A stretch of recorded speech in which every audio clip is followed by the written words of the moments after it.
What is up, guys? Riven's Nightmare Kackis here. Thank you so much for stopping by, and today we are going to be taking a closer look at the brand new 4th Horseman Exotic Shotgun just added into Destiny 2. Most tubers are running into quick play, but I'm crazy, so I'm taking all 6 people with this brand new exotic shotgun and putting the team through the biggest raid in Destiny 2's history, Last Wish, to see how this gun really performs in an endgame PvE environment. And so, let's get started.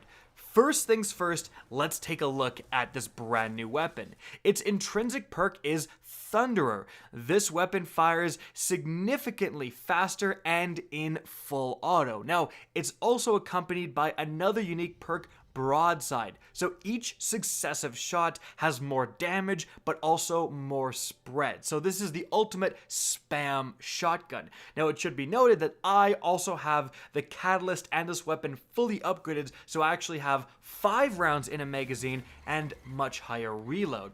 Now, let's get started with the first encounter of Last Wish against Kalli. How does it perform here?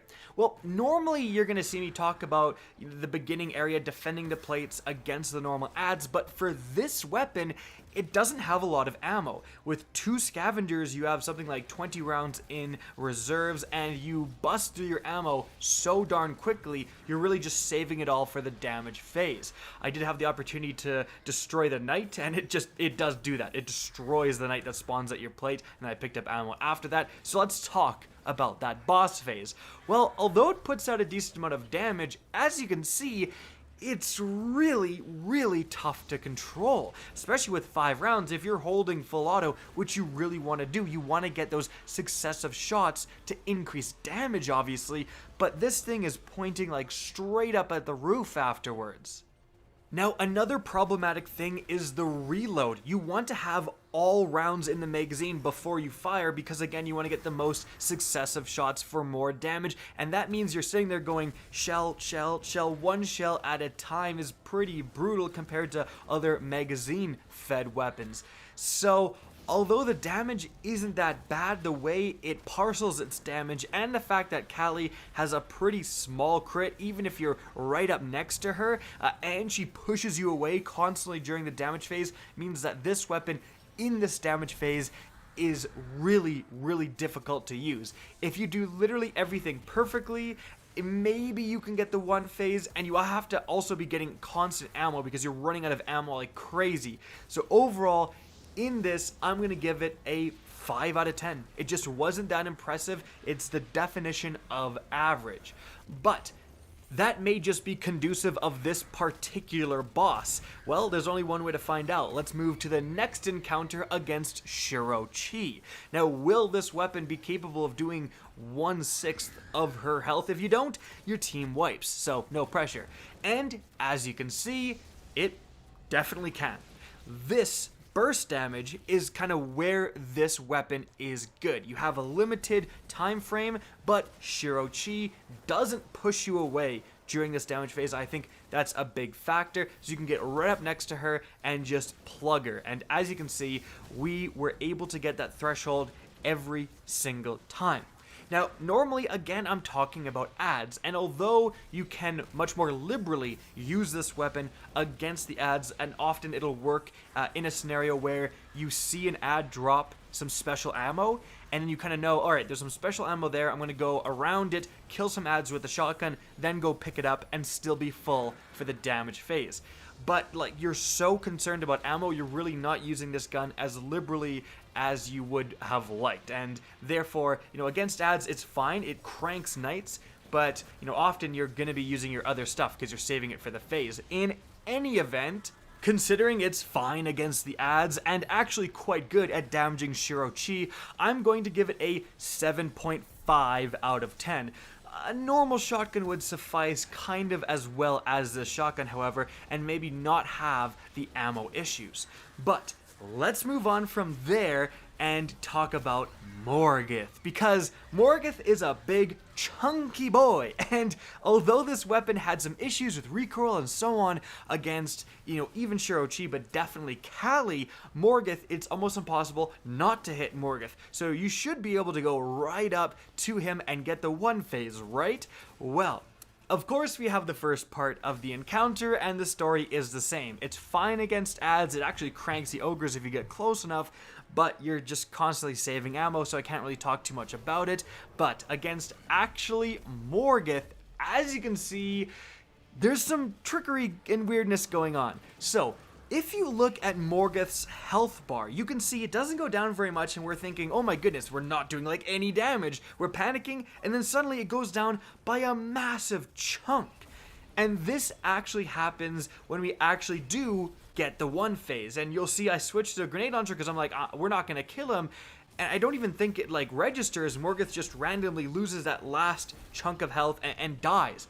So what I think is happening here, and this is going to happen later in the video too, is that you're doing so much damage, or you're having so many pellets, like so many different points of contact hit Morgoth, that the game can't keep up. And it's kind of counting this damage, but it'll look like you're not doing anything, and then it'll kind of catch up with the game, and it'll go down by this massive chunk. But that does make it a little inconsistent and very difficult to use and see how you're doing. So therefore, although, again, it did get the one phase. There was maybe like one panic rocket fired, but once Morgoth died, I talked to everyone, they were all like, yeah, we're still all, using this weapon, aside from one guy maybe shot a rocket that like basically didn't register.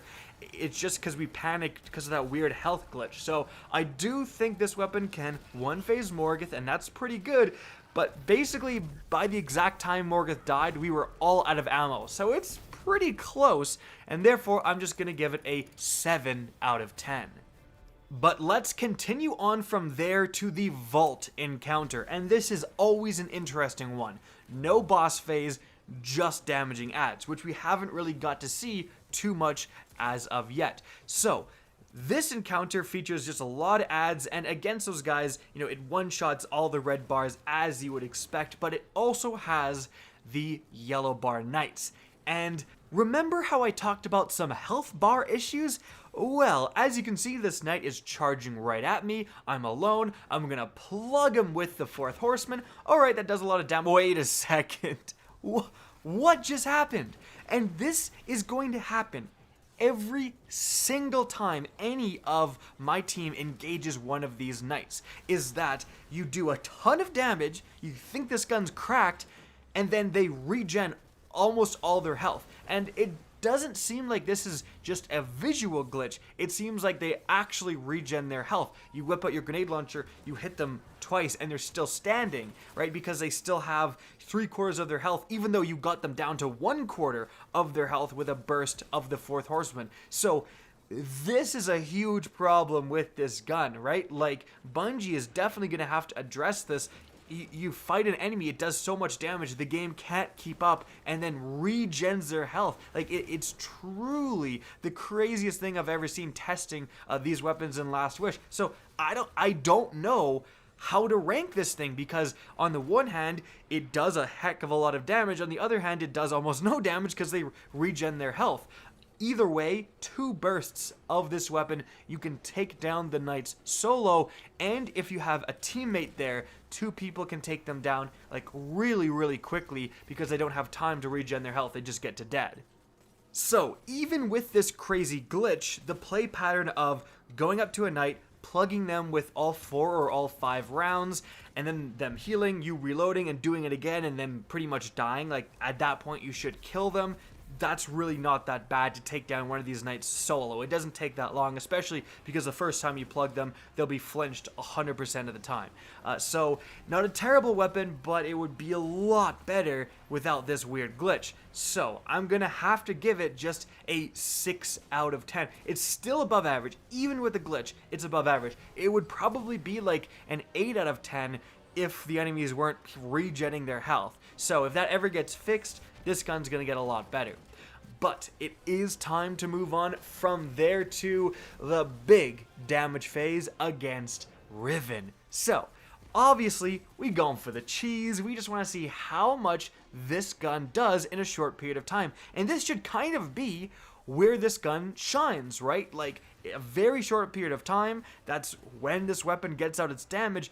But as you can see, we're obviously getting a little bit closer to Riven than a lot closer to Riven than we usually do to try to make the most of the shotgun range. But this weapon does not do a lot of damage, like almost no damage. And you can see when we wipe and looking at the damage numbers, the difference between, me having the catalyst and my team not having a catalyst, obviously. But even if we all did the same damage as me, we would come nowhere close to one-phasing Riven.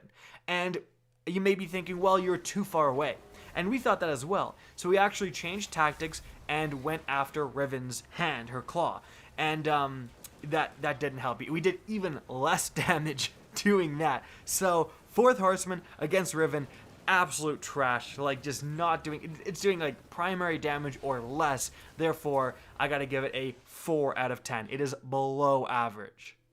Now, with all that being said, we're not quite done yet. We have one more final encounter here with Queen's Walk. Now, for this encounter, similar to Vault, it's just adds, and when you're moving forward and you're kind of on the move, you are actually capable of using a shotgun at a lot of these enemies and benefiting from it. Like, the word from the guys out doing that was like, yeah, it's pretty darn decent. I got teleported in right away, so I get to face our old regenning health friends for the Knights. And again, it's like a 6 out of 10 performance against those guys still, because they regen their health, maybe not as violently. Against the Thralls, however, or the Scions and Thralls, it should be noted that because the spread is so wide, it's really, really easy to kind of line up a bunch of Thralls or a bunch of Scions and with one shot kill 2 guys, which is kind of nice. But overall in this encounter, it was definitely above average. It was a nice little shotgun to gun down guys on the move, and it's not like terrible against the Knights, so I'm going to give it a 7 out of 10 because the Knights aren't the only thing you're fighting in this encounter. Alright, so it's time for the overall rating. How good was the 4th Horseman in the entirety of the Last Wish raid? Well, honestly, not great. Its most impressive performance was against Shiro Chi. On pretty much everything else, it struggled, which potentially is no fault of its own. That's the sad thing about this weapon. This health glitch is clearly a thing. Like, you saw multiple times with the Knights, they just regen in front of you, right? And that is weird as heck. And how much better would this weapon be performing without that glitch? And is that glitch impacting bosses? Is that potentially why we weren't able to one-phase Kalli, is because she's not going down as much health as she should be, right?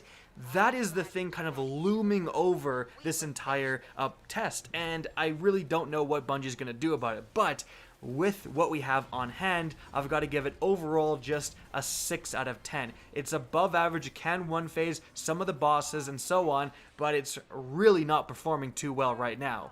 Guys, that's it for the video. I hope you enjoyed, found this informative, and if you did, please remember to help me out by simply rating and especially sharing this video. If you guys want to see more Destiny 2 content similar to this, don't be afraid to slap that subscribe button. If you want to get in touch with me and keep up to date with the latest channel activity, the best way is to follow me on Twitter at @RickKackis. That's linked in the description down below. Again, I hope you enjoyed the video, and as always, have a good day.